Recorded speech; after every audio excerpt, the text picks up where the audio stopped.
Fiche 11. Vitesse et freinage. Vitesse en mètres par seconde. Pédagogiquement, il est plus efficace d'exprimer la vitesse en mètres par seconde plutôt qu'en kilomètres par heure. Il faut multiplier par 3 le chiffre des dizaines de la vitesse. 50 km/h, donc c'est 5 fois 3 est à peu près égal à 15 mètres parcourus par seconde. 90 km/h, 9 fois 3 est à peu près égal à 27 mètres parcourus par seconde. Le temps de réaction.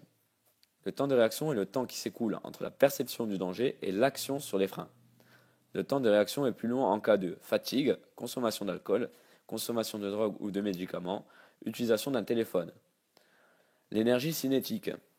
L'énergie cinétique est l'énergie qui animait le véhicule en roulant avant un choc. L'énergie cinétique qui crée le plus de dommages lors d'un choc, elle augmente avec le carré de la vitesse et la masse du véhicule. Un choc à 50 km/h revient à une chute de 3 étages. Un choc à 90 km/h revient à une chute de 10 étages. Un choc à 130 km/h revient à une chute de 22 étages. La distance de freinage. C'est la distance parcourue pendant action sur les freins jusqu'à l'arrêt.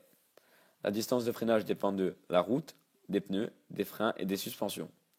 Sur une route sèche, à 50 km/h, il faut 15 mètres pour s'arrêter. 90 km/h, 50 mètres, 130 km/h, 110 mètres.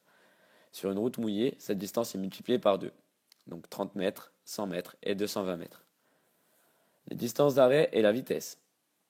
La distance d'arrêt, c'est la distance d'arrêt plus distance parcourue pendant le temps de réaction. La distance d'arrêt se calcule en multipliant le chiffre des dizaines de la vitesse par lui-même. 90 km/h, 9 fois 9 égale 81 mètres. 130 km/h, 13 fois 13, 169 mètres. Freinage et réaction de la moto. Il est impératif de doser le freinage. Sa répartition est plus importante sur l'avant, 70%, contre 30% sur l'arrière. Le frein arrière permet également de stabiliser la moto.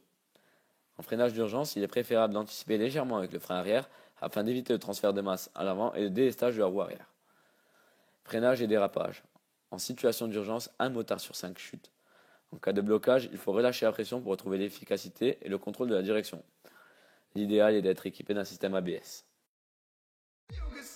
Oh, girl, look at that body.